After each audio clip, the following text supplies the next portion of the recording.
The bride, Aurora, is my husband David's childhood friend. Aurora's groom is David's older brother, Joseph. But Aurora's real target isn't Joseph. It's David. How dare she? To protect my beloved David and kind Joseph, I stood up to give a speech. I am Natalie, 27 years old. I married David, who is 2 years older than me, half a year ago. David has a brother, Joseph, who is 1 year older than him. Joseph is kind and quiet, quite different from the active and sporty David, but they are close brothers. From the first time I met Joseph, he welcomed me and smiled, saying, "Please take care of David." I could sense from David's way of talking that he admired Joseph, and I wanted to get along with him as family.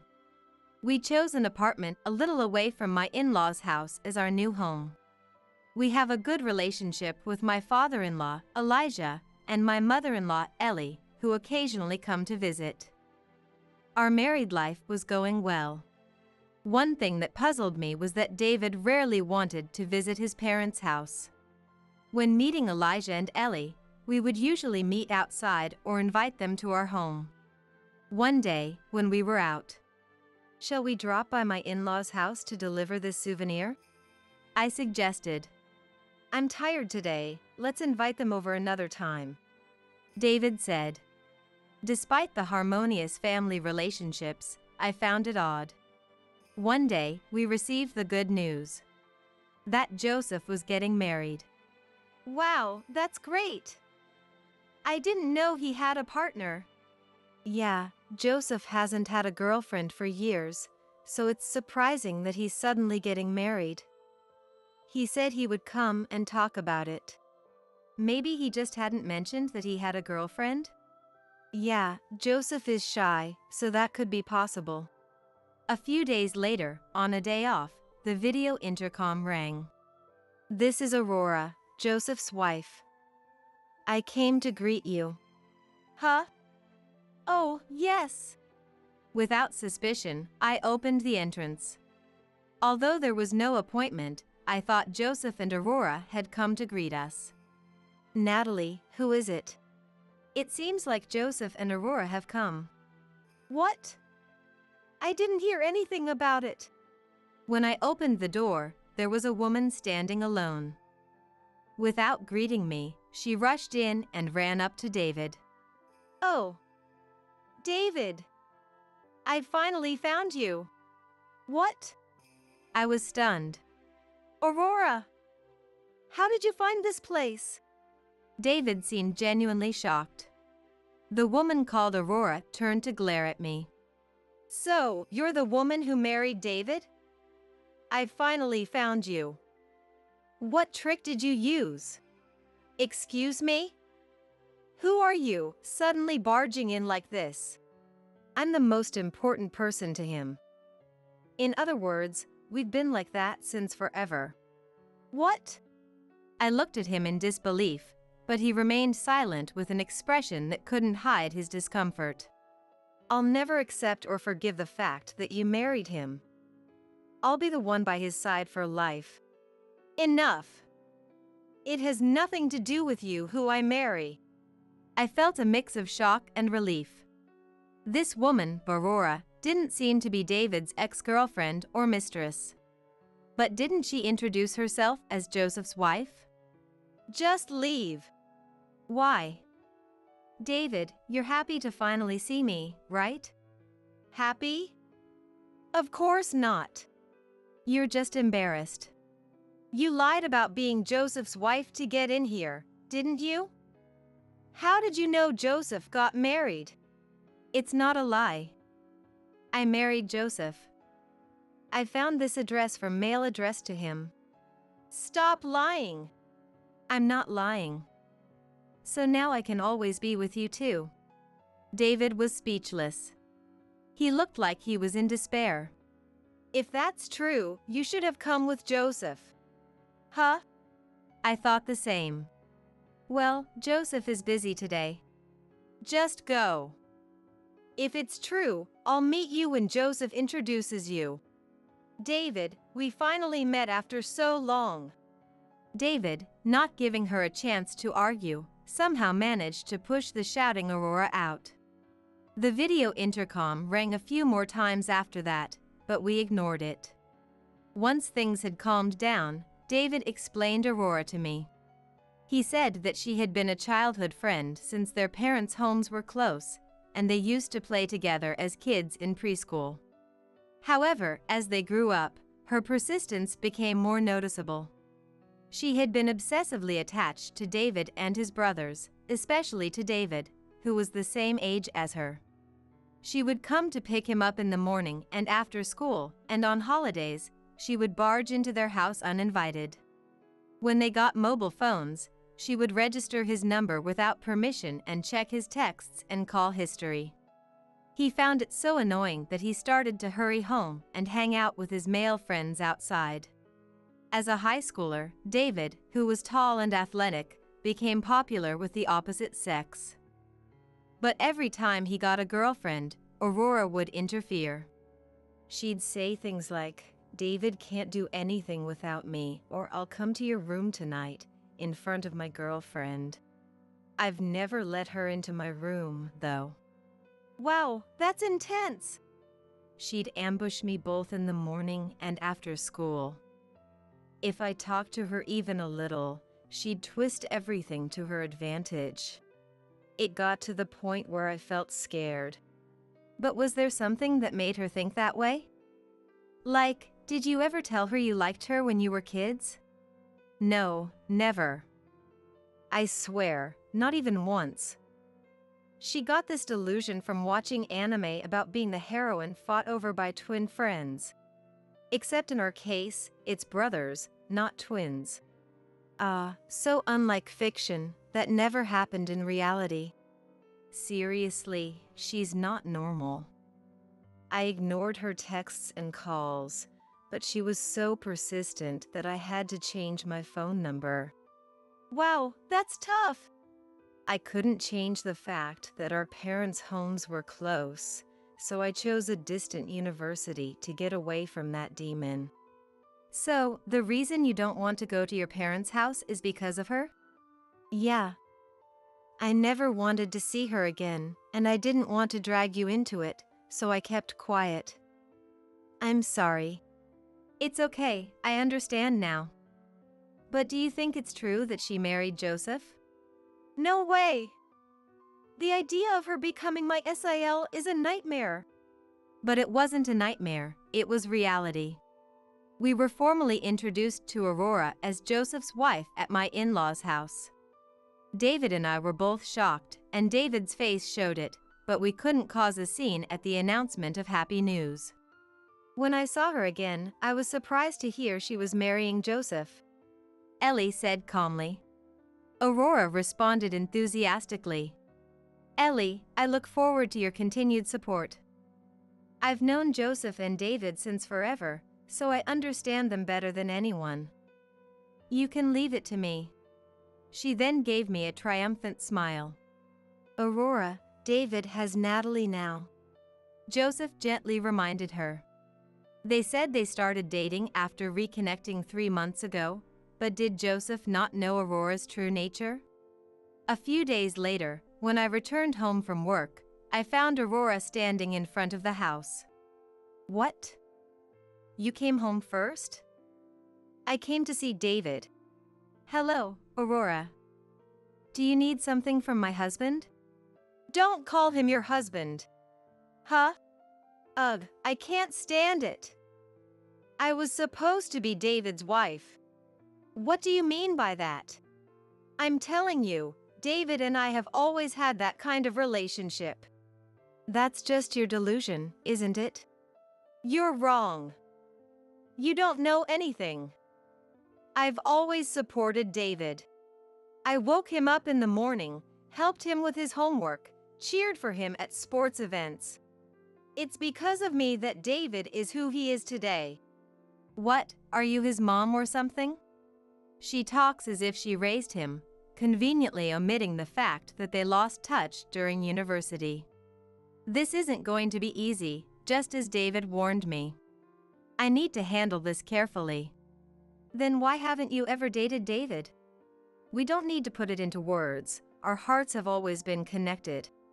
Then why did he marry me? Huh? That's because he is so kind. He gave me up to Joseph. What about you? If you love David, why did you marry Joseph? Joseph has loved me since forever, too. Since David stepped aside, there was no other choice. But now I can be with David all the time. Oh, I'm such a sinful woman. What? This is bad. This is really bad. I remembered a story from a friend who was a passionate fan of an idol. She talked about how some fans would track down the idol's home or place of stay, stake them out, follow them during their off time, and commit acts that infringe on privacy or amount to stalking. Not long ago, an idol suffering from such extreme fan behavior had taken a stand and asked for it to stop. However, these fans were said to be pleased, thinking, "They recognize my existence, I'm supporting them, and I'll always be nearby."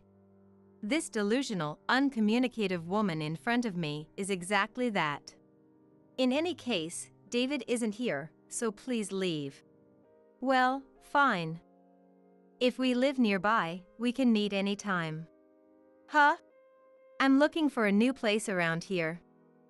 There's no point if I'm not close to him. What? You wouldn't say you're against us living nearby, would you? Aurora smirked maliciously, leaving me speechless. Well, I'll come back when David is alone. Humming a tune, she left. That night, I told David about Aurora's visit. Ugh, I knew she'd show up. That's why I didn't want her to find out where we live. And she said she's looking for a place nearby.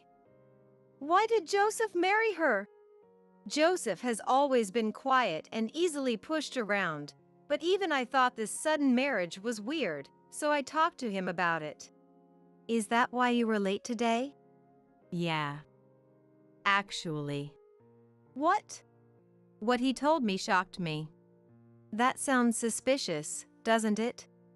I said the same thing, but Joseph, being the kind person he is, doesn't suspect a thing. I want to look into it. I want Joseph to be truly happy. Yeah, I feel the same way. Will you help me, Natalie? Of course. In no time, the day of Joseph and Aurora's wedding arrived. The ceremony smoothly transitioned to the reception, with the program proceeding as planned. After the initial greetings, it was finally time for our speech. The MC introduced us, and we stood together at the microphone. I'm David, the groom's younger brother. And I'm Natalie, David's wife. What? It's not just David? Aurora frowned in surprise. Yes, David was the one originally asked to give the speech. I want David to give the speech. I know it's tough, but I want to hear your honest feelings about me marrying Joseph. She had said, lost in her own world.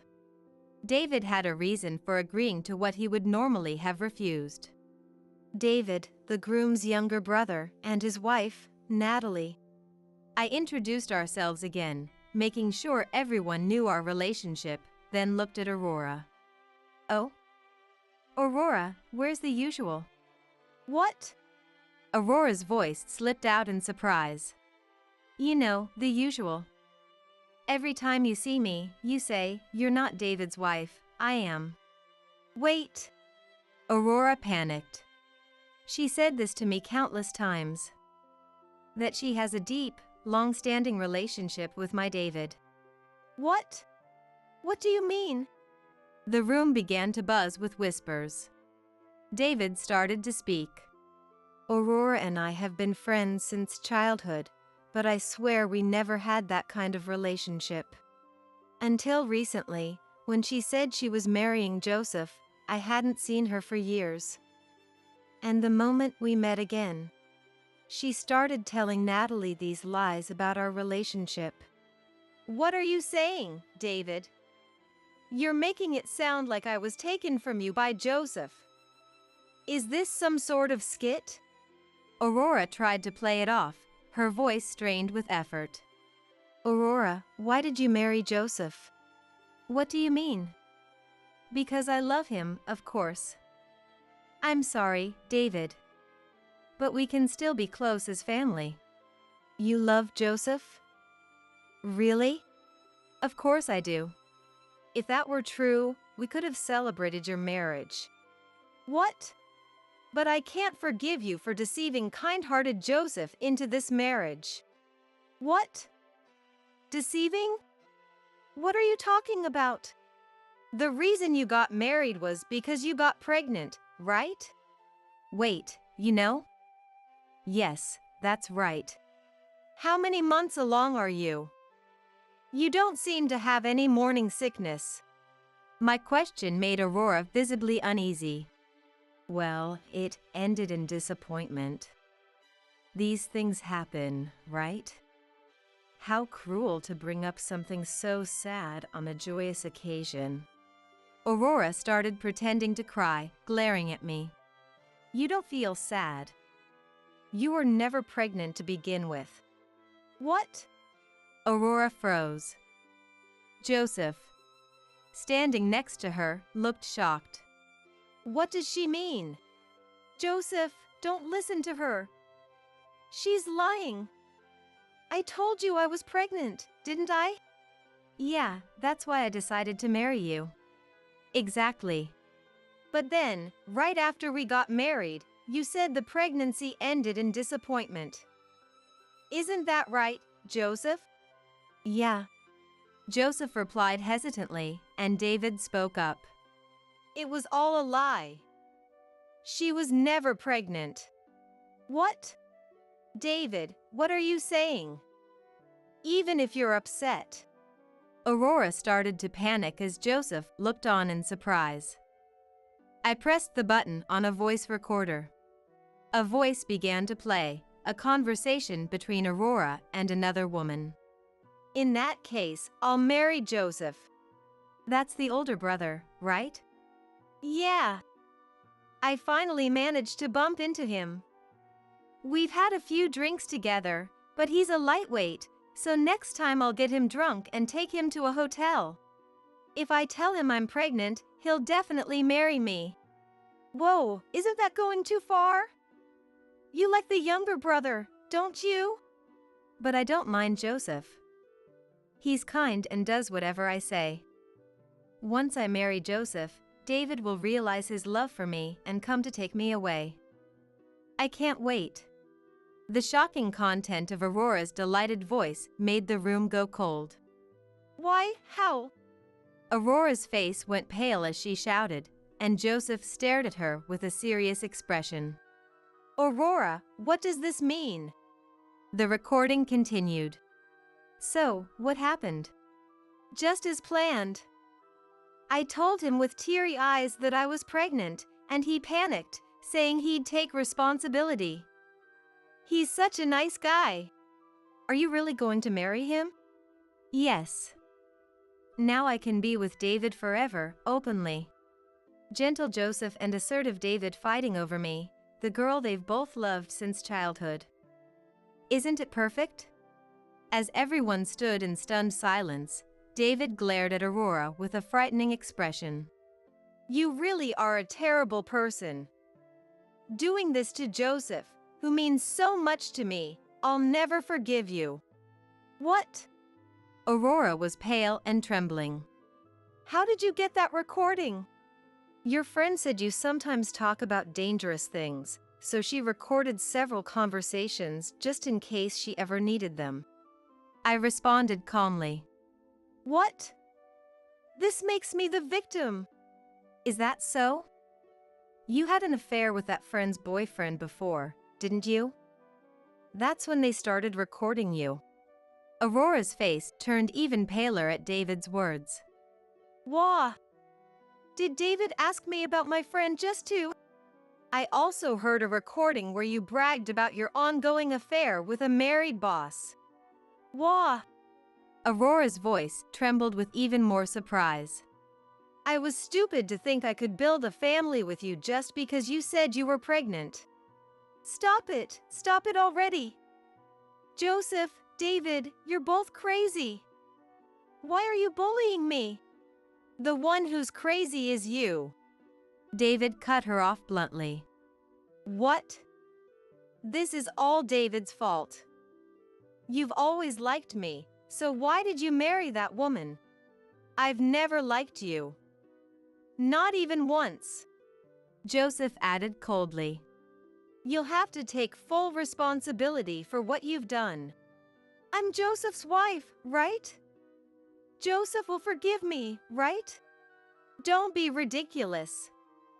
You have to take responsibility for what you did to him. If you don't, I'll report all your past stalking and other troublesome behavior to the appropriate authorities. What are you talking about? I know you harassed my ex-girlfriend, stole and opened mail from my parents' and grandpa's house to find my address in college. Wah! Do you know mail tampering is a crime? How about I list every little thing you've done? No, please stop. Aurora slumped to her knees, crying as he continued. The guests only watched her coldly. The reception was, of course, cancelled, and her parents were pale as they apologized and returned the gifts. Aurora, who lied about being pregnant to rush the marriage, angered not only David and Joseph but also Elijah and Ellie. She had to pay for the entire wedding and compensation to Joseph in the divorce. Because some colleagues from her workplace attended the wedding, news of Aurora's true nature spread quickly, forcing her to quit her job. Her affair with her boss became known to his wife, who also demanded compensation. Aurora, with no savings left, was disowned by her parents and had to promise never to approach David's family again. She was left with nothing, no job, no friends, and now lives alone in a remote place. But I don't know. Aurora was obsessed with us brothers, and when that didn't work out, she started hitting on married men and her friends' boyfriends or frequenting places where men looked for hookups. She's really hopeless. David was still fuming as he reported to Joseph, who had come over. Joseph, I'm really sorry for ruining the wedding. I'm sorry, too. It was necessary to reveal the truth at the wedding because that was the condition for the person who provided the recording. They wanted Aurora's true nature to be exposed in front of everyone. It's okay.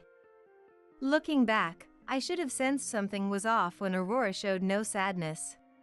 I should have noticed something was wrong when she desperately tried to get David's address and showed hostility toward Natalie.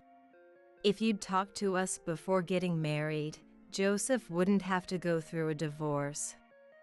It frustrates me. It was an expensive lesson for someone with little experience in relationships. Joseph, you're too kind. Thank you. I'm sorry for all the trouble Natalie had to deal with. I'm fine. But I believe there's someone out there who will truly appreciate how wonderful Joseph is. David nodded in agreement, and Joseph smiled bashfully. 2 years passed. I wonder what kind of person she is. I'm excited. I've met her once. She's gentle and kind. David and I were driving to his parents' house. Joseph was getting married, and we were invited to a dinner party to celebrate. At first, her parents were concerned about Joseph's divorce history, but they came to understand and appreciate him. That's great. Joseph didn't do anything wrong. Yeah. His fiancé explained that to her parents and convinced them. It sounds like she really loves Joseph for who he is. I think so. She works under him at the company and has admired him for a long time. It's wonderful that our family is growing. Yeah. And next month, we'll have one more member. David looked at my pregnant belly. I'm happy about Joseph's wedding, but I'm even more excited about this. Me too. I nodded with a big smile at David, who was smiling gently at me. Honey, please go visit Sarah. She really needs us right now. Leave me alone. I'm at a critical point in my career, and this could be my chance to finally get that promotion. What will you do if I lose this opportunity? Our standard of living will never improve. I don't mind. I was planning to get a part-time job anyway, so I can take care of Sarah's needs. But Roger just said, "You just don't understand anything." Taylor, don't you think that's a bit off? We need more data before we can conclude anything. So, what should we do? I asked, and both of them looked stern. Whatever the reason, if she's being given some unclear medication, we need to address that first. All right. But what should I do? What can I do? Then Nancy said, "Call an ambulance." An ambulance? Please, Taylor. This is your responsibility. Bro emphasized to me. In the meantime, we'll investigate that doctor. Right. For our sweet niece, we'll stop at nothing. My name is Taylor, and I'm 37 years old. I live with my husband Roger and our daughter Sarah. I've been married to Roger, who was a colleague at work, for 13 years. Sarah just started middle school this spring, so I was thinking about getting a part-time job and changing our routine a bit. We thought we were living peacefully enough, but really, until very recently. Mom, my leg hurts. One day during spring break, Sarah came home and suddenly said this. Oh my, what's wrong? Where does it hurt? It's from my knee. It feels dull and deep inside. It's rare for Sarah to say something like this. Realizing we needed to see a doctor, we decided to visit the nearby Smith Family Clinic. We've been going to the Smith Family Clinic since we moved here after getting married. We've been under their care since the days of the previous doctor. Now, the daughter of the previous doctor, Dr. Charlene, is the head of the clinic, looking after the health of the townspeople. We are one of those families. When Dr. Charlene saw Sarah's condition, her expression clouded. Is something wrong? I asked. Well, let's take an X-ray to be sure. She suggested. Sarah looked at me anxiously. It's going to be okay, I said, sending her off. And then, the results came back. This isn't good, Dr. Charlene said with a serious look. What do you mean by not good? We'll discuss it in detail later. But, I tilted my head and Dr. Charlene continued. She needs to be hospitalized for a while. When Sarah was admitted, I was called in alone and was told clearly. Sarah has osteosarcoma. This is a type of pediatric cancer. Osteosarcoma. Pediatric cancer. Hearing these words was enough to scare me. Osteosarcoma reminded me of a comic I once read, where the protagonist had it. I asked fearfully, does this mean she might need to have her leg amputated or something like that? In the comic, the protagonist was told that. No, I don't think it will come to that, but if we leave it untreated, it could become very serious. So, let's start treatment early. I had no choice but to trust Dr. Charlene's words. When it came to treatment, I had no other recourse. And that was the same for my husband, Roger. When I first told Roger about Sarah's illness, he said to me, That's tough, but it'll be all right. Let's leave it to Dr. Charlene. Then he went to bed, saying he had a busy day ahead. Honestly, our relationship as a married couple was far from ideal. I found myself convincing myself that maybe this is just how normal families are. We've been married for 13 years. Since Sarah was born, I've been more of a mother than a wife, and I knew Roger no longer saw me as a woman. Gaining weight was part of that reason. There was a reason for it, but it wasn't something I could control. Now, we were more like a family with a child named Sarah, living quietly together rather than a husband and wife. Still, when I heard about our daughter's hospitalization, I thought he could have shown some surprise or concern as a father. Meanwhile, Sarah was upset that she couldn't attend her middle school entrance ceremony. "Mom, how long do I have to stay in the hospital?" "Well, it might take a while." That's all I could say. Honestly, that was all I could tell her. It's boring. I was supposed to start middle school, and now I can't even make friends. Hearing that pained my heart.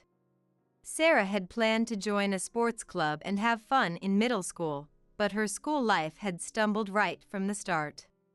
"By the way, Mom." "Yes?" "Dad never visits me. I can't even see my friends, and the only people I see are you and Dr. Charlene. It's so boring," Sarah said, looking lonely. That was true. Sarah hadn't been able to see anyone recently. Even though it would be nice to have friends visit her, the Smith family clinic didn't allow it. "It's an important time right now." Sarah was given an 4 for her treatment, promoting a certain level of rest, though not absolute. "I wonder if it's really such a critical time." As an amateur, I couldn't understand. And meanwhile, to Roger. "Please, can you go visit Sarah?" I asked him, but his response was, "Sorry, but I'm really busy right now. I don't have time for this." "It's not about me, it's about Sarah," I retorted. "It's okay if you neglect me, but Sarah is your daughter. How can you just ignore her?"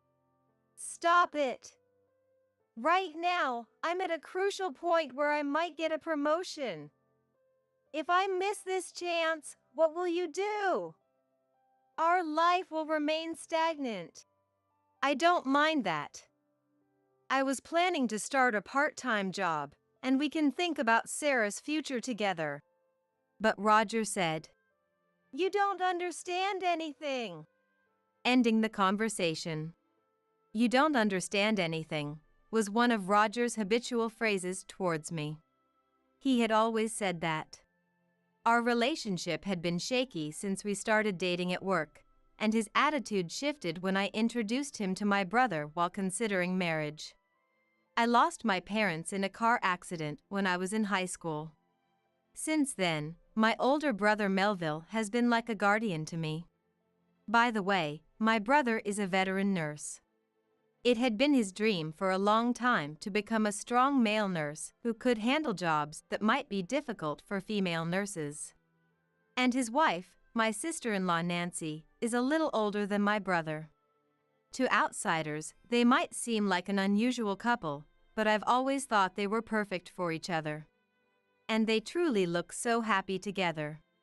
I've always thought that having a marriage like theirs would be nice. They are both workaholics and don't have children, so they've adored Sarah since she was born. As I was thinking about my life with Roger, I suddenly remembered that I hadn't told my brother and his wife about Sarah. Oh no, what am I doing? I was certainly shaken by the sudden events, but to think I hadn't contacted the two people who always worry about Sarah. I hurried to contact them. They responded immediately. "Why didn't you tell us sooner?" Nancy and my brother shouted through the tablet screen. "Sorry, I was just so upset." "Well, that's understandable. By the way, is it true that Sarah has pediatric cancer, osteosarcoma? Is she really all right at that clinic?" Nancy tilted her head. "What do you mean? First of all, was the diagnosis made just from an X-ray?" "Sorry, I'm not well versed in this." I realized I had made a mistake as they exchanged glances. When they talk to each other, they can get quite technical, but I'm just a layperson. I tend to forget that sometimes. "Oh, sorry. So, what are they doing for her now?" She's hospitalized and getting daily for drips. They said this time is critical. They exchanged worried looks again. Taylor, that sounds a bit strange. What's strange about it? I'm sorry, but just hearing about it, that method seems medically unsound. Is that so? I tilted my head. To diagnose pediatric cancer or osteosarcoma, you need more than just that. What about blood tests? CT scans? You need various data to make such a diagnosis. My brother chimed in, agreeing. And to hospitalize her immediately and start treatment like that. It seems too off to me. So, what should we do? When I asked, my brother's expression turned stern. First of all, you should stop that treatment immediately. Yes, without a proper diagnosis, you can't administer the right medication. Doing something based on such a diagnosis is strange. Now that you mention it, that might be true. And even if the diagnosis of pediatric cancer is correct, treating her at your local clinic is absurd. My local clinic. Now that you mention it, that's right. There are general hospitals around here, right? Even our place, when dealing with pediatrics, you need proper treatment. You can't just handle it at a clinic. She should be taken to a general hospital. Ah, now that you mention it. Indeed, that's true. What was I thinking? When Sarah was born, wasn't it the same? Smith Family Clinic couldn't handle the delivery, so we were transferred to a major hospital under the guidance of the previous doctor. Thanks to that, both Sarah and I survived. To think I had forgotten such a thing, it's truly shameful. So, what should we do now? For whatever reason, if she's being given such dubious treatment, we need to address that first. I understand. But what should I do? What can I do? Then Nancy said, call an ambulance. An ambulance? Even in town clinics, when they can't handle a case, they often call an ambulance to transfer the patient to a larger hospital. Please, Taylor. This is your responsibility. Bro emphasized to me. In the meantime, we'll investigate that doctor. The word investigate made me pause. What does that mean? Yes, for our dear niece, we won't hesitate to use any means. She's like a daughter to us too. If we don't do our best now, when will we? Hearing Bro and Nancy's supportive words brought tears to my eyes. I'm sorry. Thank you so much. It's okay. By the way, where is Roger? Nancy's question made me tilt my head. Huh? Roger isn't doing anything even though it's a serious matter involving his daughter? Well, Roger is currently overwhelmed with the possibility of becoming a department manager, so he hasn't been able to come to the hospital. The two of them looked at each other and nodded as if they had a realization. Anyway, you call 911 and make sure Sarah can be transferred to the hospital here. Understood. I quickly rushed to the Smith Family Clinic and headed towards Sarah's room. But as I opened the door, what came into my sight was Sarah looking in pain. What happened? I thought, trying to press the nurse call button, but then I remembered the conversation earlier. That's right, 911. I called from inside the hospital. Excuse me, this is the Smith Family Clinic, but my daughter's condition seems strange. The confusion on the other end of the line was palpable, wondering why I was calling from inside a clinic. I'm sorry, but please, we need your help. Please. Repeating my desperate plea, they seemed to sense the urgency. The ambulance arrived shortly. At the same time, another car arrived. It was Nancy's car. From the hospital room window, I saw it pull up in front of the clinic as the ambulance's siren faded. Several paramedics got out of the ambulance. I hurriedly waved from the window. Over here! Over here! Responding to my signal, the paramedics entered the hospital. What is this? What's going on? A nurse from the clinic rushed out in confusion. Then Nancy, dressed in her white coat, got out of her car and said, It's an emergency! She ran towards our room. Nancy! Sarah is! Taylor, where is Sarah? Nancy immediately went to Sarah's side, her face turning pale as she saw the 4-bag. She quickly removed the needle from Sarah's arm and checked her pulse and other vital signs before explaining the situation to the paramedics. I see. This is serious. We need to hurry. The paramedics understood and placed Sarah on a stretcher. Hearing the commotion, Dr. Charlene rushed into the room. What are you doing? Why is there an ambulance here? And why Sarah? Who are you? How can you do this without my permission as her primary doctor? Dr. Charlene glared at both me and Nancy after her outburst. Nancy didn't back down and glared back at Dr. Charlene, saying, I'm Taylor's sister-in-law, Sarah's aunt. And I'm also a doctor at Central Hospital. Dr. Charlene was shocked and trembled at those words. The current symptoms Sarah is experiencing are clearly due to an overdose of this 4-drip. What on earth were you thinking? Dr. Charlene's face turned pale as she looked at the 4-bag in Nancy's hand. What is going on here? I asked.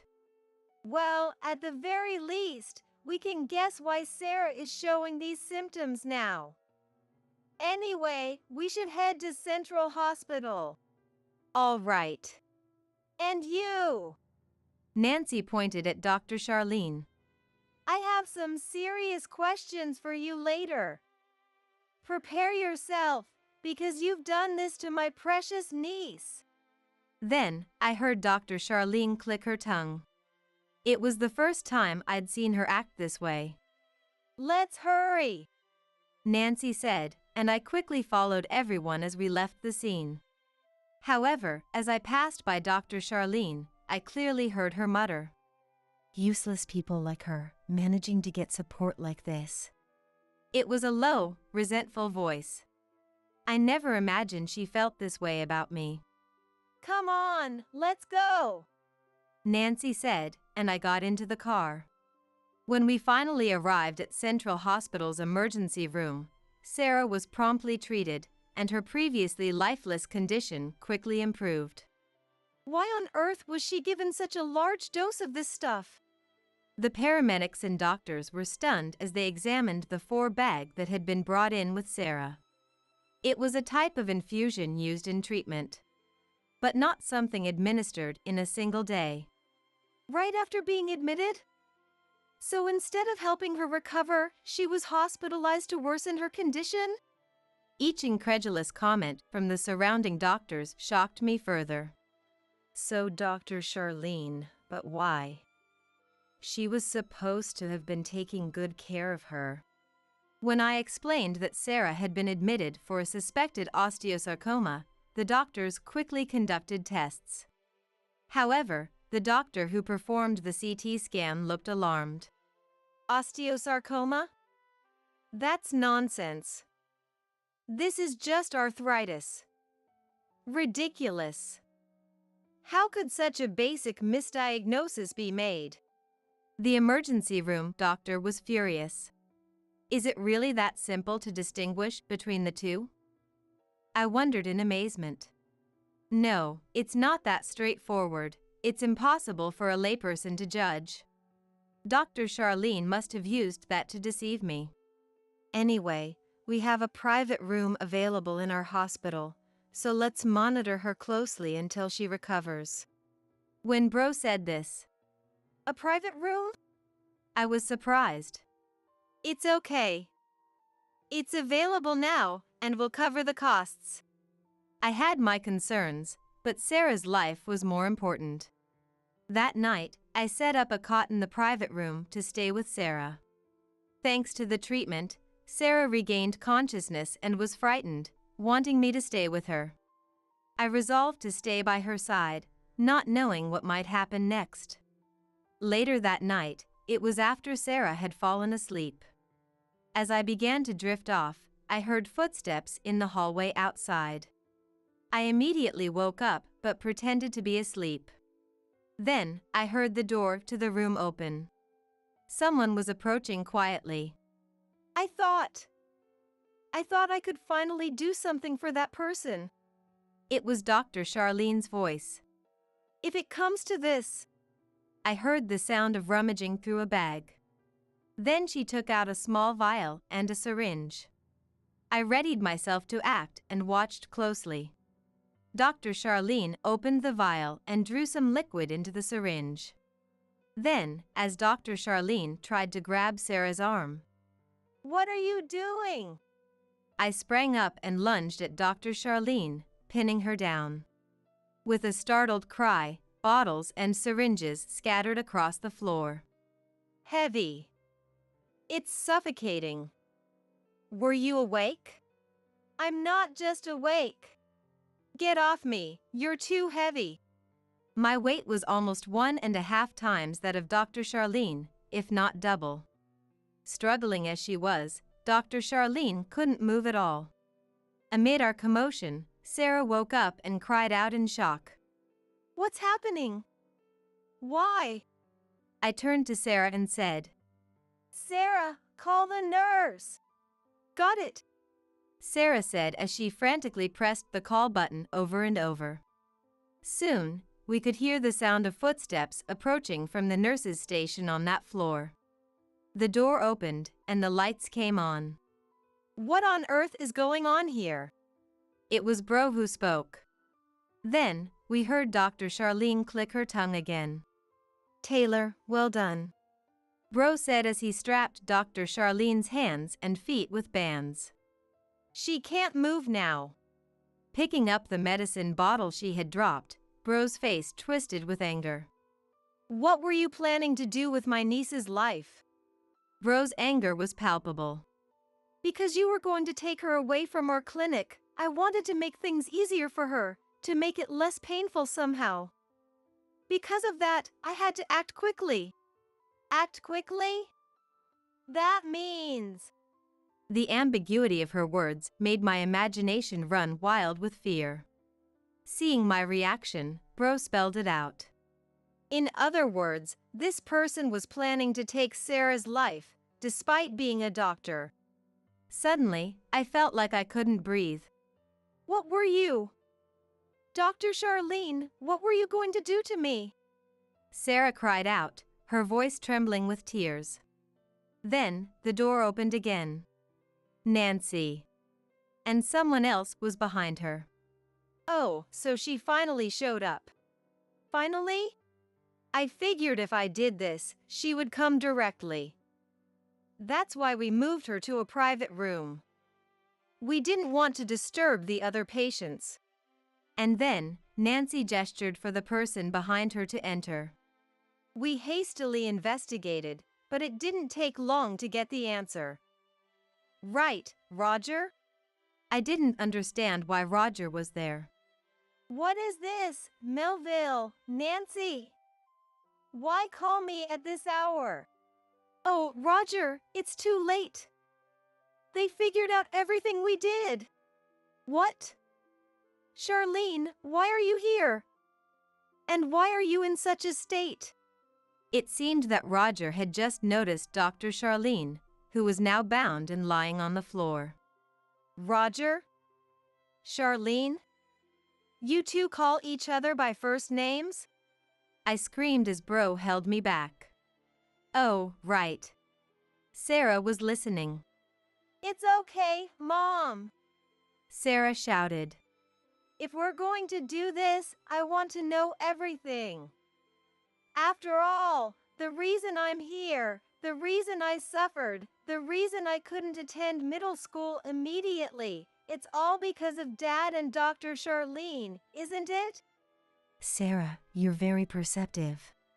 Nancy gently stroked Sarah's shoulder and back. I'm a middle schooler now. I need to understand these things. It's better to know than to be kept in the dark. Please, Mom. I was confused. And I was furious at my own helplessness. Nancy held up the medicine she had picked up and confronted Dr. Charlene. You brought the medication, didn't you?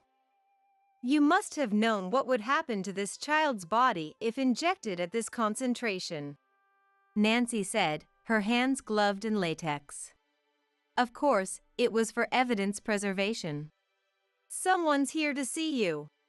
More visitors entered the spacious room. The size of the room was truly a blessing. The visitors flashed their police badges at Roger and Dr. Charlene, declaring firmly, "We're the police. Charlene, you're under arrest for the crime committed. Roger, you're coming with us for abetting her." Roger, hearing this, instinctively tried to flee. "Hold it! You can't just run away." Bro's large, strong hand gripped Roger's shoulder. "I've been looking after Taylor ever since our parents died, trying to keep the family happy. I thought I could trust you to do the same, but what have you done to your own child?" Bro shouted as Nancy brought another person into the room. "Yes, we were asked to expedite the investigation at top speed. It took some days, but we finally uncovered the truth. This man has been embezzling quite a bit from his company." "Embezzlement?" I blurted out, and Roger averted his gaze. "Yes, they're from a detective agency. They were hired to investigate urgently." "But Roger was about to become a manager. He was always busy and rarely came home, not even visiting our child in the hospital." The detective continued calmly. "Actually, it was the opposite. He was supposed to become a manager, but the promotion was put on hold once suspicions of embezzlement arose." "That can't be. He never said anything." I couldn't believe it. "He wanted the insurance money to cover the embezzled amount." "Insurance money?" "He took out a $200,000 insurance policy on your daughter." I couldn't immediately grasp what that meant. "So, Roger, you were planning to cover it with Sarah's life?" "I had no choice. Without it, I would be kicked out of the company." "What are you saying?" I raised my hand towards Roger impulsively. My large hand slapped his cheek, knocking him to the ground. "You've really put on weight since the old days. That's why I'm no longer attracted to you." "This has nothing to do with that. Even if I've gained weight, you've always been drawn to the beautiful Dr. Charlene." "Yes, you got fat after having kids." I was at a loss for words. I wanted to stay beautiful too. But "I couldn't help it. I got sick when I was pregnant." "Yes, Taylor's kidney got damaged during pregnancy. Since then, she's struggling with weight gain." Nancy defended me. "That's beside the point. Dr. Charlene was there to comfort me." The police sighed upon hearing this. "That's enough. What's important is that he tried to take his daughter's life, and his wife asked for her help. We'll take them both into custody. I understand your anger, but you don't want to be charged with assault, do you?" I realized the seriousness. "We'll try to keep you out of trouble. You have enough to handle with your child." "Yes, but please, answer me. Didn't you love Sarah?" I asked Roger. "She was cute at first. But as you started gaining weight, I couldn't help but think that Sarah might end up like you someday. And honestly, I just stopped caring." What? Dad, is that really how you thought of me? So, you decided I wasn't worth it anymore? Sarah started crying right then and there. I'm sorry. I'm so sorry. I hugged Sarah tightly. It's because of Mom. No, it's not Mom's fault. Mom has always done what's best for me. Even a middle schooler can see that. Dad just wants to blame everything on Mom for what he did. I don't even want to call him Dad anymore. He can do whatever he wants. Yes, that's for the best. Nancy agreed. And you were the director of the Smith Family Clinic, weren't you? For a healthcare professional to do something like this, even if it was an attempt, you can never return to this industry. You've thrown away your entire career for this man? You wouldn't understand. Dr. Charlene spat out the words bitterly. I worked so hard to take over this clinic. But Roger was the only one who saw me as a woman. Do you understand that feeling? Of course not. I'm not you. I put in a lot of effort. Unlike you. I really tried to approach this person. Bro nodded at Nancy. Then, Dr. Charlene groaned and fainted on the spot. Nancy checked her pulse and condition. She's okay, she assured us, and had her taken away by the police. Then, I turned to Roger and unleashed my anger. I'll have the divorce papers prepared by the lawyer. You don't care about us anymore, do you? If you don't care, then don't ever get involved again. We'll be seeking compensation and child support through the divorce proceedings. I don't ever want to see you again, so pay it all at once. I never imagined I could say something like this so calmly. It must have been all the pent-up emotions inside me. Roger glared at me resentfully. But I wouldn't back down. Goodbye forever then. Those were my final words to Roger. Now, after that, the two of them were arrested and brought to trial. Because it was premeditated and involved an act intended to take a life, they were both sentenced to prison, even though it was an attempt. The Smith Family Clinic had to close due to Dr. Charlene's arrest. The previous director, despite his age, was writing referral letters for the current patients, which was quite a task. I truly apologize for everything.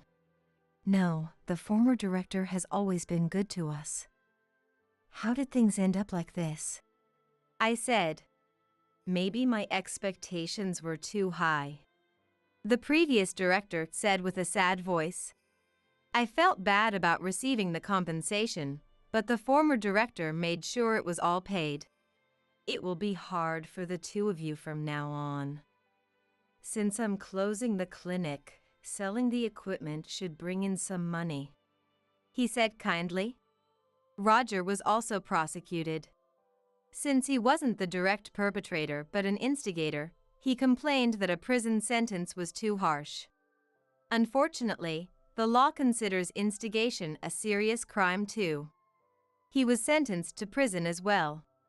It was Roger's idea in the first place, and without him, Dr. Charlene might not have gone down that path. Then, the incident itself, being an attempted insurance murder of my daughter, made it into the local news. Because I was also a victim, it became difficult to continue living in the area. During such a time, Bro and Nancy suggested moving far away. You know, we've decided to go into rural healthcare for a while. I'm a doctor and Melville is a nurse. It's a perfect fit. We've been thinking about moving far away together for a while, but the timing just never worked out. So, why don't you come with us? They invited me. Maybe the incident made it hard for them to stay at the hospital.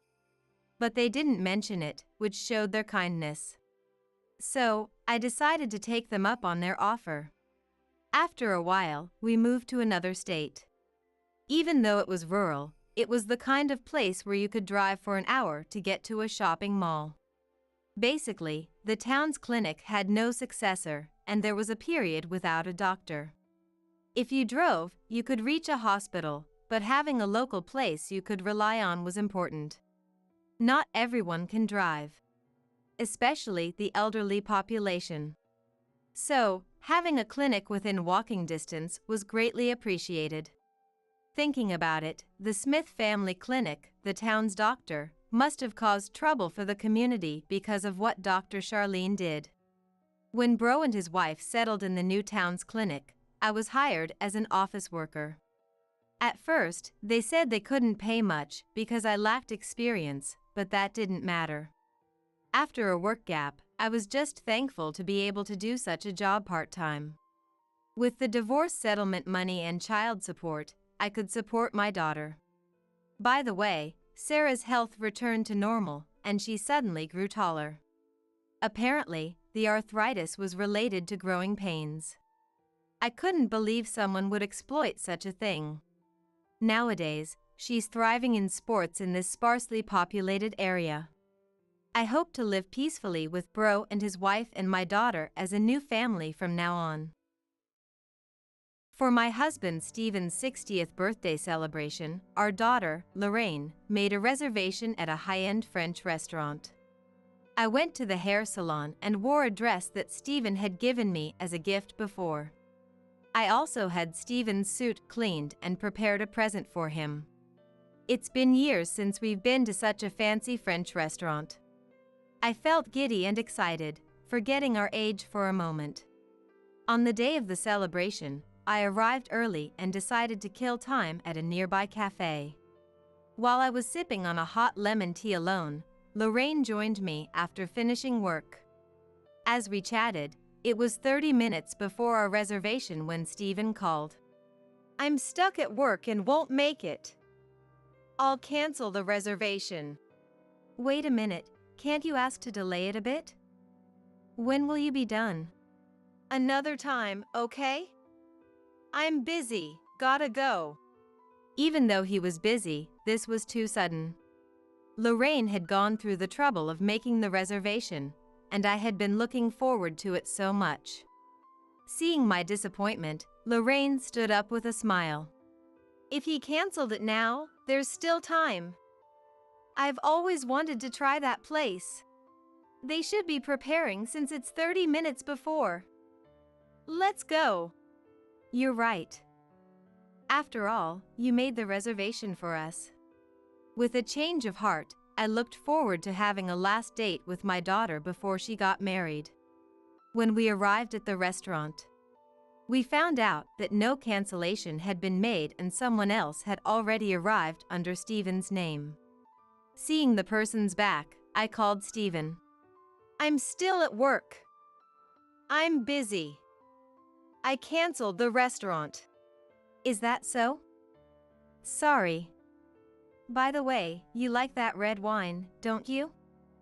Must be nice to drink while working. The man sitting at the table with a view of the city put down his fork and picked up his phone. Seeing him panic, I was exasperated. When he noticed me walking towards him, Stephen's face turned pale. And then he saw Lorraine was with me, too.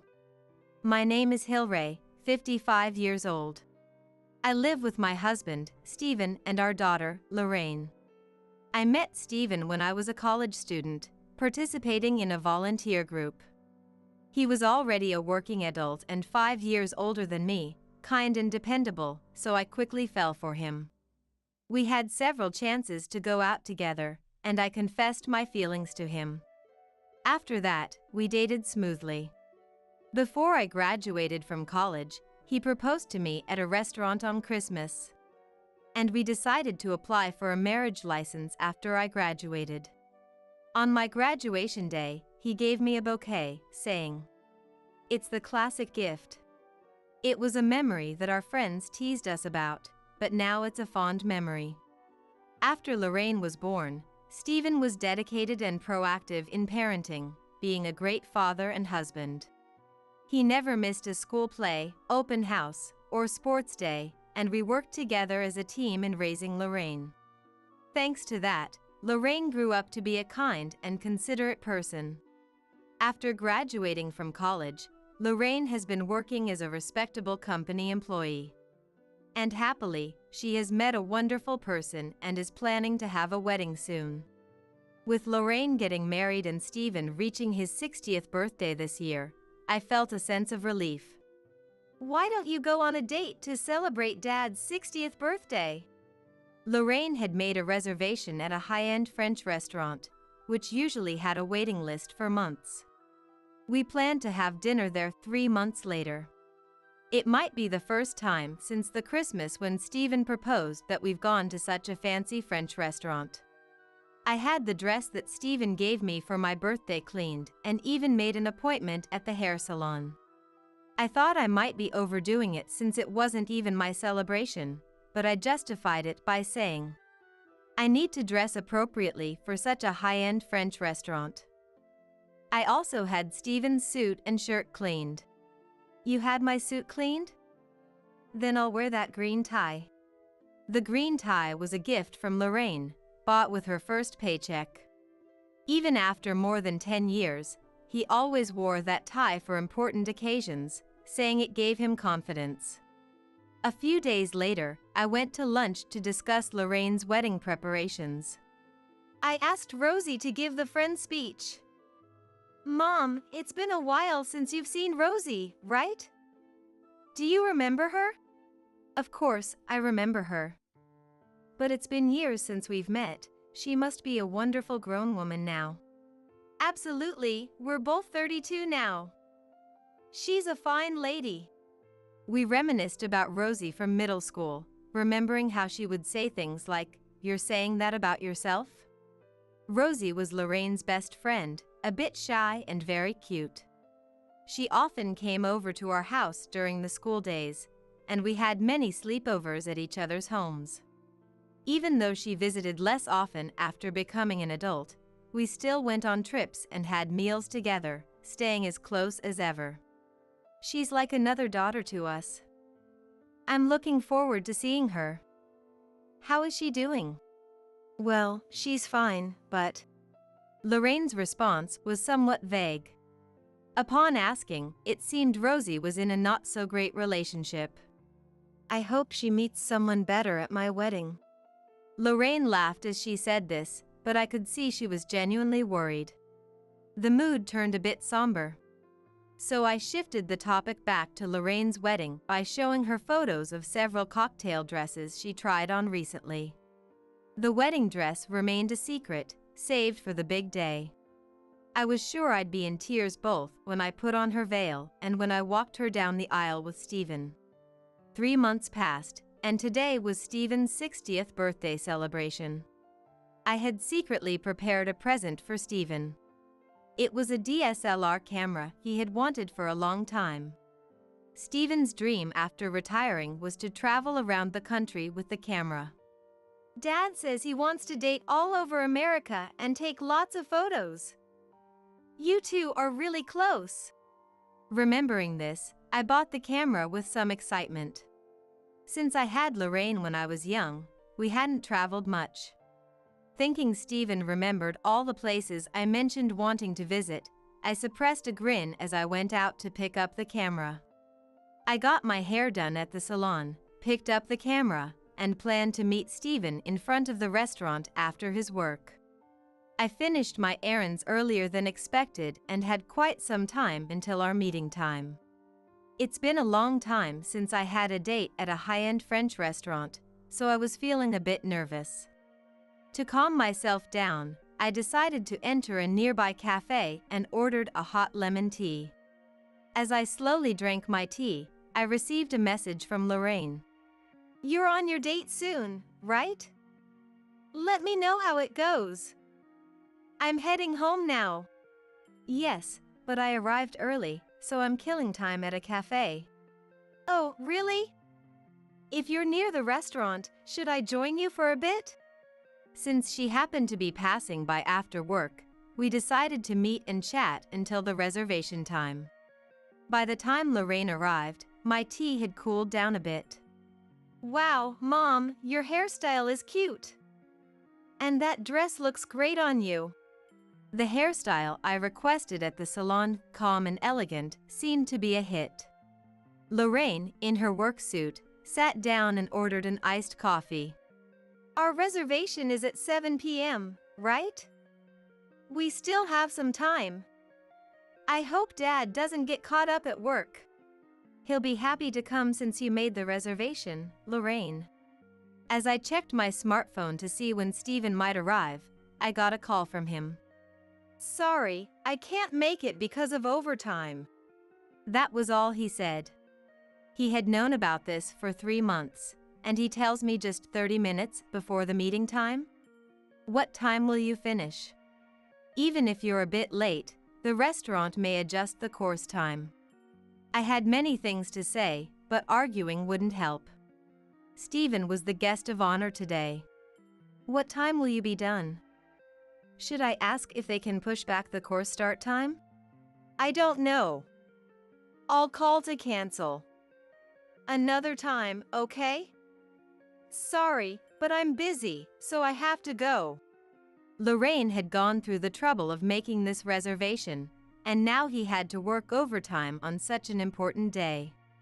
There would be a cancellation fee. How would he pay? Deposit? It's already 30 minutes before, and they must be preparing. How can he say another time when it's hard to get reservations? Thinking all these things, I took a sip of my lemon tea, which had gone completely cold. What happened with Dad? First, I had to apologize to Lorraine, who had made the reservation. Explaining the situation, Lorraine looked disappointed for a moment, then suddenly brightened up and finished her coffee. Our reservation is in 30 minutes, and they must be preparing. Let's go to the restaurant. If Dad is calling to cancel, there's still time. But Dad's so busy that he doesn't know when he'll be done, right? We can have dinner and then go home. I've always wanted to try that place. Indeed, it was a restaurant with a months-long wait for a reservation. Canceling at this late hour would be a hassle, even with a cancellation fee. Stephen's celebration could be another day. Today could be a date with my daughter before her wedding. Excuse me, we have a 7 p.m. reservation under holder. I believe a cancellation call was made, but we can make it now. The popular restaurant was bustling with people. Let's ask for a table with a view of the night sky, Lorraine whispered from behind me as we waited for our turn. The shop assistant checked her notebook, then asked if we were indeed holder. We have only one reservation under holder for tonight, and someone already arrived under that name. We haven't received any cancellation notice. Could you confirm the contact number used for the reservation? Lorraine gave her number. Yes, the contact number matches. However, 2 people already arrived under the name holder. What? But my husband said he couldn't come and told me to cancel. My daughter is available now, so I thought we could still make it if there's time. Who could possibly? Could someone have used our reservation without permission? I was so happy Lorraine made the reservation and might have bragged about it to some people. But who would do such a thing? Lorraine pressed the confused attendant, asking which table the person was at. You confirmed the reservation under holder, right? I have the right to know who used my reservation without permission. Please tell me. The table they pointed to was the one farthest from the entrance, a lovely window-side counter. It was a beautiful spot where you could see the night view side by side. Lorraine and I hid behind a nearby pillar. A man and a woman were seated, and the man was unmistakably Stephen, who had called earlier in a cold tone saying he couldn't make it due to overtime.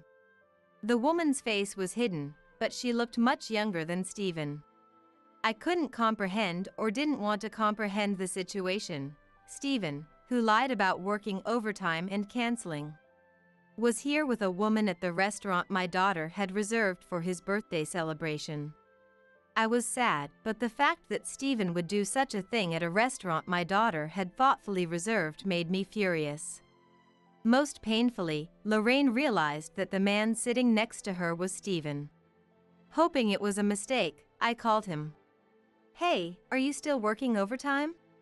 "What? I'm still at the office.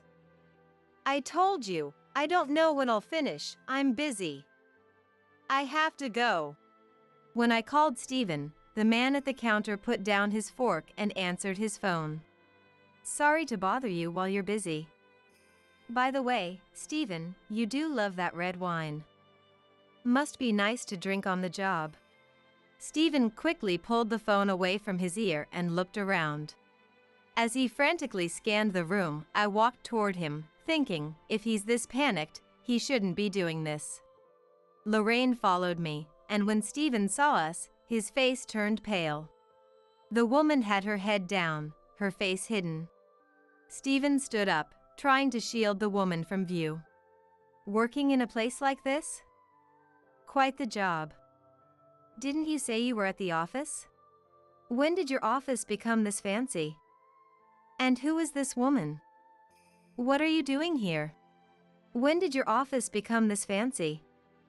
And who is this woman? What are you doing here?"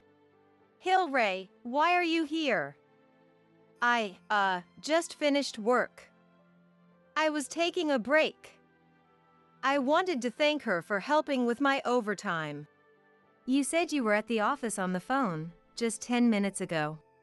You said you couldn't come because of overtime. Poor lies are unbecoming. Tell the truth." As Steven struggled to respond, Lorraine, who had been silent behind me, moved closer to the woman. "Rosie." "Rosie? Lorraine's friend Rosie?" The woman, called Rosie, slowly lifted her head. With makeup on and after years of not seeing her, I barely recognized her as Lorraine's childhood friend who often visited our home. "We just happened to meet and decided to grab dinner." Rosie awkwardly glanced around, clearly lying. "Enough of that. You told me you were having an affair with a married 60-year-old. I told you to stop countless times." "Rosie, what's going on?" "You told me you were dating a 60-year-old. That he had a wife and daughter but would divorce and marry you once his daughter got married. That was about our family?" I knew she was seeing someone bad, but an affair? And telling her best friend, who was also her lover's daughter, about it. I couldn't fathom Steven hitting on his daughter's friend or Rosie dating her friend's father. As Lorraine questioned Rosie, she finally began to speak. "I had a crush on Mr. Steven since I was in high school. He was more mature and kinder than the boys in my class. I often ran into him when I left Lorraine's house, inviting him out on dates. He gave me his contact info at my high school graduation." I had no idea it started that long ago. I could understand a young girl's crush on an older man, but Steven giving her his number was unforgivable. "We had a few meals together in college, and by the time I graduated, Steven asked me to date him. We'd been seeing each other for over 10 years. Steven asked her out? By the time she graduated was around the same time he proposed to me. It felt like all our memories had been tainted. Lorraine is getting married, so it's time, right? I've been a good husband and father for many years. It's time for us to start our second lives." Start a second life? That was his plan all along. We had worked hard as a couple raising our daughter, with little time just for us. That's why I was looking forward to traveling together. I even bought a camera for this, but it was for his trips with his mistress. I had so much to say, but no words came out. As tears threatened to fall, a senior shop assistant approached.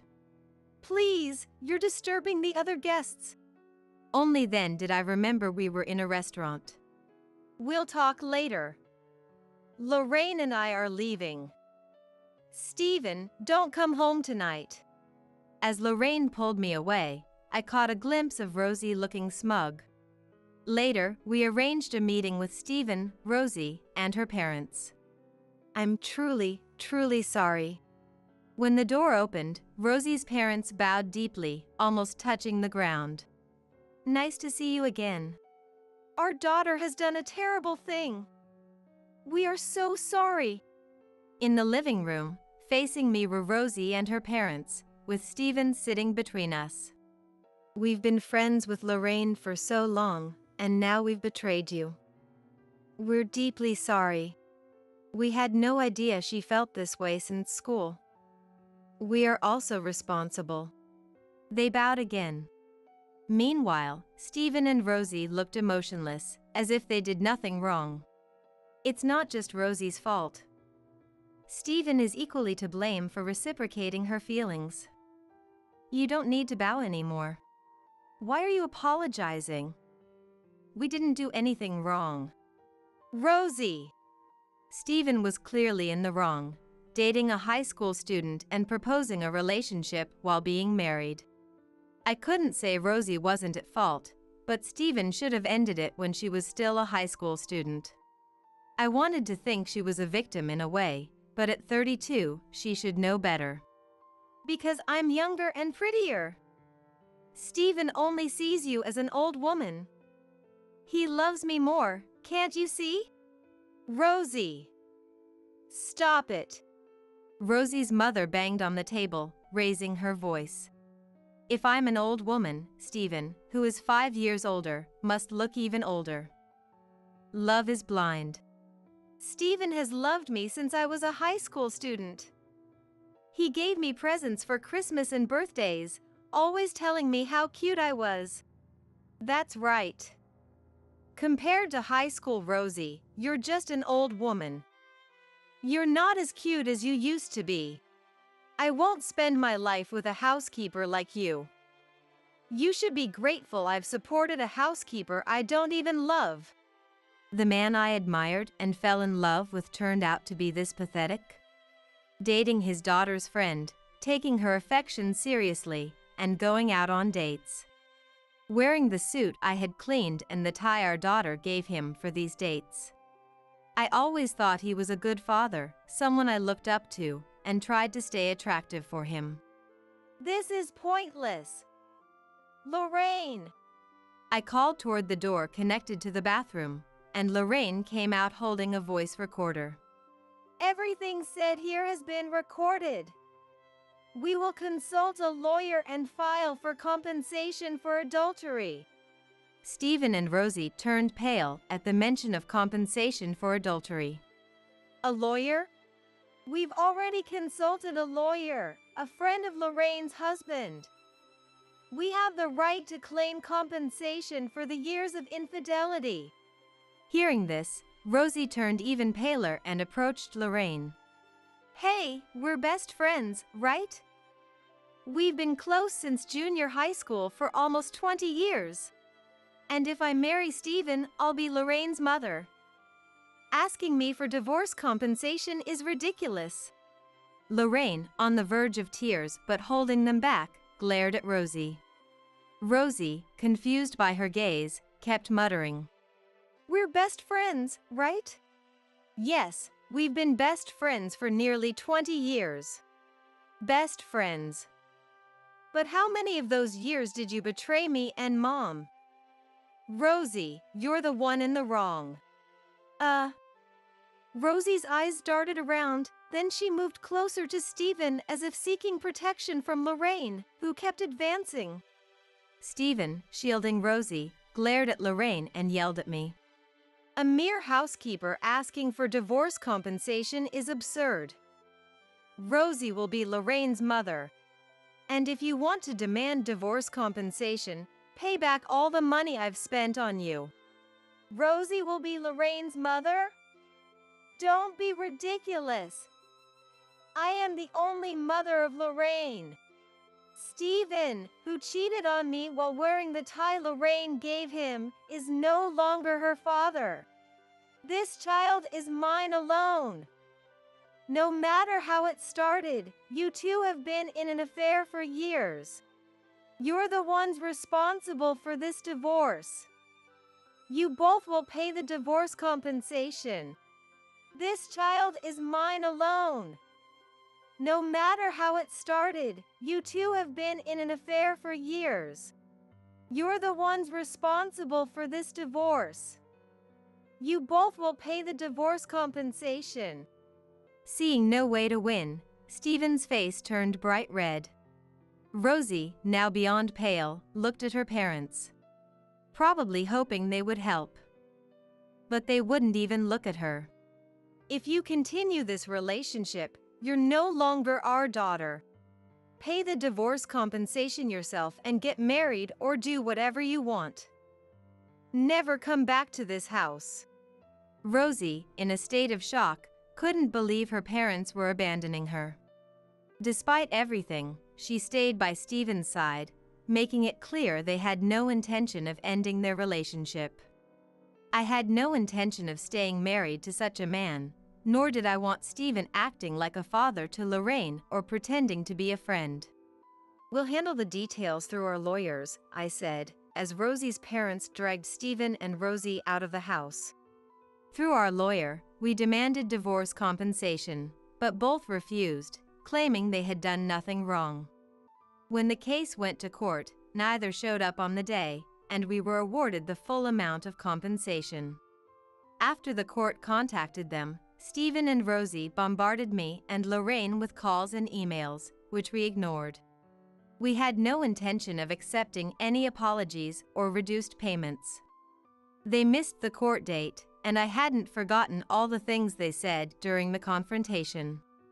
Since we requested an amount slightly higher than the average, their combined savings were completely depleted after paying in full.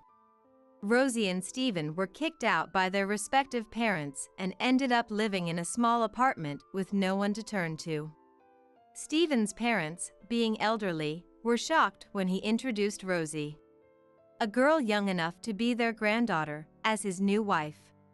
Lorraine's wedding went on as planned. The speech by her friend was cancelled. Instead, the groom's friends stepped in with a side attraction that brought great excitement, making it a wonderful reception. I even got to walk her down the aisle, which felt like a small bonus. "Mom, if you wouldn't mind, could you live with us? We're expecting a baby, and it would be reassuring to have you with us, if you don't mind." While it was a lovely offer, I didn't want to intrude on the newlyweds. So I used a portion of the substantial divorce compensation to remodel our home into a two-family house. Next spring, Lorraine will become a mother. I look forward to meeting my adorable grandchild and supporting their family. The crowded airport entrance felt unbearable due to the summer humidity. It's just awful. Looks like the rain isn't going to stop anytime soon. This is the worst. My sister-in-law, Terry, was clearly upset by this unfortunate situation. We were stranded on our way back from a business trip Terry had organized for her important clients, thanks to a hurricane causing flight delays. You know, Valerie, if you're a professional tour director, shouldn't you plan trips considering the weather? I was at a loss for words. Terry was the one who decided on the travel dates and destinations. All I did was research the routes and list information about the sites. Of course, I knew there was a chance of a hurricane today. I had even mentioned it to Terry beforehand, but she insisted her clients couldn't change their schedules. After a while, a car pulled up in front of us. My husband, Lex, came over with a small umbrella. "Sorry for the wait. Terry, you have work tomorrow, right? You should get home and rest. Valerie, you don't have anything urgent, right? It's only a 3-hour walk from here, good for your health too." That sounds good. Health comes first, Valerie. Lex and Terry quickly got into the car to avoid getting soaked. As I watched them, Lex rolled down the driver's window and yelled, "Hey! What are you doing? Hurry up! I was joking about walking." "No, it's fine." I opened the umbrella Lex brought and pointed to a nearby high-rise condo. It was a new, prominent building in the area. Terry and Lex looked at me puzzled from inside the car. It won't take 3 hours, just 3 minutes on foot. I moved into this high-rise condo recently. Terry and Lex half laughed at my words. Then, they quickly became frantic and started running after me. My name is Valerie, 44 years old. I'm a working wife and a tour director. I used to work for a major travel company but quit 10 years ago when I got married. Now that things have settled, I plan and promote tours on my own. It's not uncommon for major travel companies to outsource tour directors these days, so my job scope has expanded. I specialize in lesser-known, slightly niche destinations. The places I plan tours to often require multiple transfers on trains and buses or trekking through rugged terrain. At first, many people are hesitant about my tours, but in the end, they usually leave satisfied. Of course, I also handle tours of famous landmarks and have always been popular with older clients, likely because of my gentle demeanor. I had always been close to my grandmother, so I found it easy and enjoyable to talk with older people and listen to their stories. Traveling together to various landmarks created a sense of unity, and though our time was short, we formed close bonds. I felt a sense of fulfillment and pride in my work as a tour director. One day, I was invited to Lex's parents' house. They had just finished remodeling their home, and this was their housewarming party. Lex and I bought a cake for the occasion and headed to their house. "This area has really changed a lot," Lex said, narrowing his eyes as he looked around. "We got married 10 years ago. And back then, this area was just a barren, desolate lot. It had once been a forest, bought by a real estate company that planned to build condos, but the local residents opposed it. As a result, the empty lot remained for years until recently, when new houses started being built." Well, it's good that the area is becoming more lively, but I wonder if the new residents understand the hardships of living in the countryside. But with a big grocery store nearby, this place might not stay so rural. If more young people move in and the area becomes bustling, it could turn out to be a great place. Yeah, and if the area gets busier, Terry's shop will thrive, which is a good thing. I swallowed my response to Lex's words. Lex's sister, my sister-in-law Terry, runs an apparel shop. She used to have a small store in a prime city location but had to return to the countryside due to rent and other issues. We were worried about her opening an apparel shop in such a rural area, but with the recent population growth, her shop has been booming. More homes and commercial facilities are being built, and Terry proudly proclaimed that her shop was secure. "Hello," we said as we arrived at Lex's parents' house. The remodeled house looked beautiful, and Lex's parents were happily explaining all the improvements and insulation details. I listened earnestly, because I genuinely enjoyed hearing about it. Stories about how the house had improved and what issues they faced were fascinating to me. "Come on, Mom, Dad.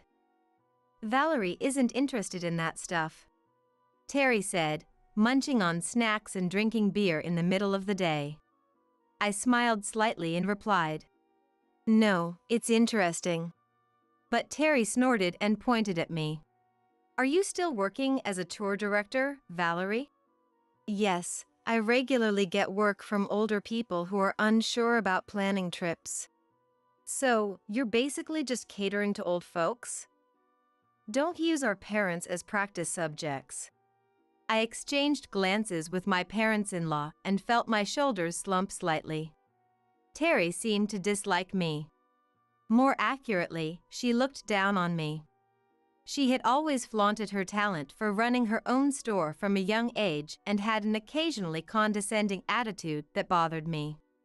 Being my sister-in-law, I couldn't talk back. I had to admit, though, that her business acumen was genuinely impressive. "Well, it's a pretty dull job, isn't it?" Planning tours for old folks? It lacks any glamour, Terry said. Terry, are you drunk? Lex asked. I'm not drunk. I sell clothes that I personally select from overseas in my own store. In other words, I'm selling my own sense of style. Then Valerie is doing the same thing. She's selling her sense of travel plans that she chooses. Lex retorted. Terry let out an exaggerated sigh. I nudged Lex, trying to signal that I didn't want to engage further with Terry, but he didn't understand and tilted his head in confusion. But Valerie plans trips to rural areas, right? Her sense of style must be quite interesting, Terry said with a hint of sarcasm. Her words about my interesting sense of style made my smile freeze. There was always a slight sting in her remarks. If it was just a matter of being disliked, I could understand. But Terry often called me out of the blue on her days off. Valerie? I need a favor. One of my important clients wants a guided tour of some landmarks. Can you come? Is this a job request? Stop joking and come quickly. I'm keeping people waiting. After she abruptly hung up, I consulted Lex. It was supposed to be a relaxing Sunday. Lex, tired from work, didn't want to get involved in my issues with his sister, so he ignored my words. Left with no choice, I drove to where Terry had summoned me. I ended up chauffeuring an elderly couple I had never met before, giving them a free tour of various landmarks. Even though it wasn't a job, I felt it would be rude to be careless, so I treated them with the same care as my paying clients. Terry, enjoying the arrangement, began calling me every weekend to play host to her clients. Feeling this was unreasonable, I confronted Lex. Initially sympathetic, he grew increasingly irritated. What's the big deal?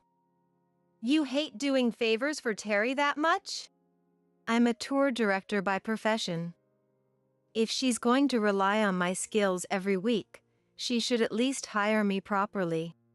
Look, you're helping Terry's important clients, and she appreciates it. Isn't that enough? Our disagreements deepened over time. I believed that regardless of the relationship, work deserved compensation. Lex insisted that gratitude was enough compensation. I argued that monetary compensation was the basic principle of labor. You're so materialistic. Happiness isn't about money. You can't buy happiness with money. I swallowed my retort. That wasn't the point I was trying to make. One day, I was leaning back in the back seat of a small bus, slowly sipping water under the blazing sun. The bus engine was off, making the interior stiflingly hot, but I didn't care.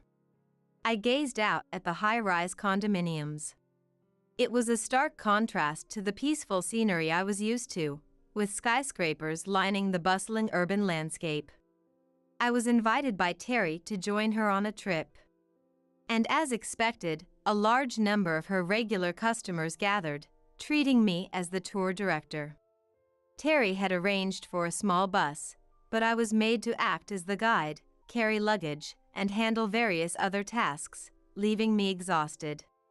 After being thoroughly used up, the group finally disbanded in the evening. Terry innocently invited me for dinner, saying, "At least let me treat you to dinner." After having a meal at a nearby restaurant, we stepped outside to head home and noticed the ominous clouds. We had heard on the news that a typhoon was approaching, but it seemed to have made landfall earlier than expected. An announcement echoed through the airport, informing us of flight delays due to the typhoon. Terry and I exchanged worried glances. We boarded our plane and arrived at the nearest airport. It started to rain, and a long line began forming at the taxi stand. Watching the increasingly heavy rain from the airport entrance, the wind howled and dark clouds covered the sky. Next to me, Terry was holding her smartphone to her ear, glaring at the sky with a sour expression. Lex? This is such a mess. Yes, it's pouring. It didn't rain during the trip, thank goodness, but now the taxi stand is crowded and we can't get home. Can you pick us up? I glanced around. The airport cafe was full, and the entrance area was unpleasantly humid due to the summer weather. Terry was visibly irritated by the unfortunate situation, pouting her lips. It's terrible, isn't it? The rain doesn't look like it will stop anytime soon. This is the worst. Terry ran her hand through her hair and dropped her bag on the floor. The rain blowing in had created puddles, soaking her shoes and adding to her frustration. Valerie, as a professional tour director, shouldn't you plan trips while considering the weather on the day of travel? I was at a loss for words. It was Terry who had set the dates and chosen the tourist spots. I had only researched the routes and listed information about the attractions. Of course, I knew there was a chance of a typhoon today. I had informed Terry about it in advance, but she had insisted that her clients' schedules couldn't be changed. After a while, a car stopped in front of us. Lex approached with a small umbrella. Sorry for the wait. Terry, you have work tomorrow, right? You should get home and rest. Valerie, you don't have any urgent work, right? You can walk home from here in about 3 hours. It's good for your health. That might be a good idea. Health first, Valerie. Lex and Terry hurriedly got into the car, avoiding the rain. As I watched them absent-mindedly, Lex rolled down the driver's side window and yelled, Hey! What are you doing? Hurry up! I was joking about walking home. What? No, it's fine. I opened the umbrella Lex had brought and pointed at a high-rise condominium a short distance away. It was a newly built, prominent symbol tower in the area. Lex and Terry looked at me with puzzled expressions from inside the car. It won't take 3 hours. It's only a 3-minute walk. Come on, enough of the silly jokes. Just get in the car. There's luggage in the back seat, but you can push it aside and get in. No, really, it's fine. I moved into that high-rise condominium. Terry and Lex laughed half-heartedly at my words. Ignoring them, I ran through the heavy rain towards the condominium. I unlocked the entrance and placed my luggage on a sofa near the front desk, lightly wiping myself down. The friendly concierge handed me a clean towel, and I thanked him. As I unlocked the elevator to head to my floor, I heard Terry shouting behind me. Hey, hey, hey! What's going on here? Terry was frantically yelling in front of the auto-locked door, banging on it and randomly pressing the keypad. The concierge noticed Terry's erratic behavior and looked at her suspiciously. Concierge? Can you open this door, please? I'm sorry, but what is your business here? I'm Valerie's sister. Valerie! Open up! Do you live here? Tell me. Waiting for the elevator, I began to feel a bit scared. Terry looked at me with a mix of disbelief and envy. Shortly after, Lex arrived at the entrance, drenched from the rain. He stared at me entering the high-rise condominium with a look of utter disbelief. As I got into the elevator, my smartphone started ringing from inside my bag. The caller was Terry. Ignoring it, I saw Lex's name appear next. They called almost alternately, followed by a stream of messages. My home was on a middle floor of the high-rise condominium.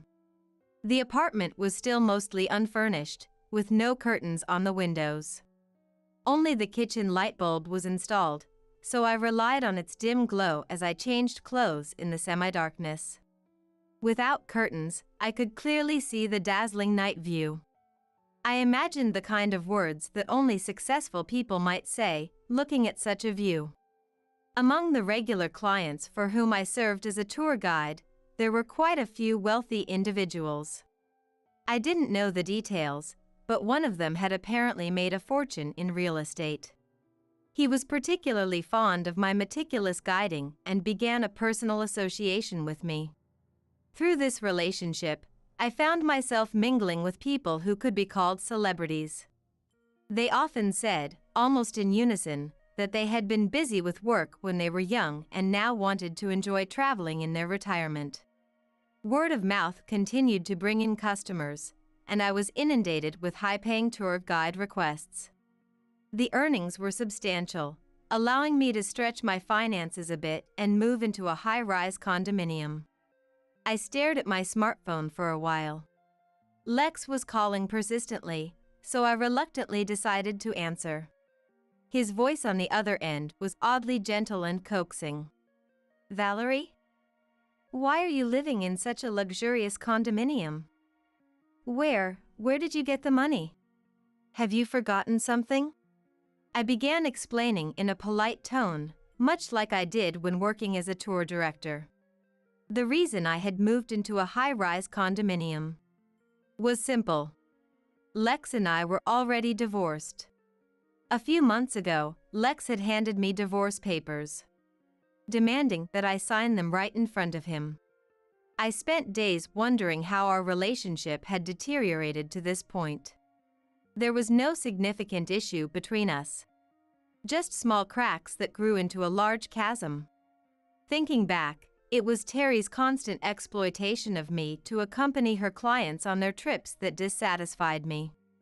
Lex, never defending me and always siding with Terry, widened the rift between us. I always said I was dissatisfied with just words of gratitude as compensation for my work. But if you can earn enough to live in such a high-rise condominium, you don't need money, right? Terry is family. Words of gratitude should be enough. What's the problem? I thought of responding but closed my mouth. I was already fed up. Despite this, I hadn't submitted the divorce papers for a long time, knowing that Lex used them out of momentary anger or as a threat. I understood that he didn't really want a divorce. But now, things were different. I no longer cared about the responsibilities of marriage, societal appearances, or vanity. I was willing to trouble my company, siblings, parents, and anyone else just to be free from Lex. I hated the version of myself that kept my emotions bottled up, constantly enduring and wavering. The divorce was finalized just recently. I had planned to tell Lex about the finalized divorce and that I would be leaving soon, but then Terry dragged me on a trip. "Just let me in. We need to talk." "Terry, too," Lex pleaded. Why should Terry be involved in a matter between me and my husband? I took the documents from the bookshelf, placed them in a clear file, and left the apartment. When I returned to the entrance, Terry was being held back by a security guard, trying to shake free. But upon seeing me, she suddenly became meek and looked up at me with wide eyes. "Valerie, just let me see your place for a moment. It's amazing. How much did it cost?" "Hey, Valerie. How dare you file the divorce papers without telling me?" "Sure, I signed them, but really, if you were serious about submitting them, you'd at least consult me first," Lex ranted. Both of them were speaking selfishly, saying whatever they wanted. As far as I was concerned, I had already given up on Lex, and Terry was less than a stranger to me. I took a deep breath and then spoke clearly to settle any lingering issues. "Listen. The divorce with Lex is already finalized. Lex, Terry, we are no longer connected. This is disturbing the other residents, so please leave." Wait. You can't just end it like that. We need to talk about the division of assets, given that you're living in such a high-end condominium," Lex countered. I had anticipated this turn of events. I handed the clear file I had prepared to Lex. Inside were records I had secretly kept of the mental anguish caused by Lex and Terry, including footage from hidden cameras capturing their harassment at home. A lawyer had supervised the preparation of these documents, which proved that our marriage had significant issues and that the divorce was justified. It also mentioned that I could claim compensation for defamation in a divorce court.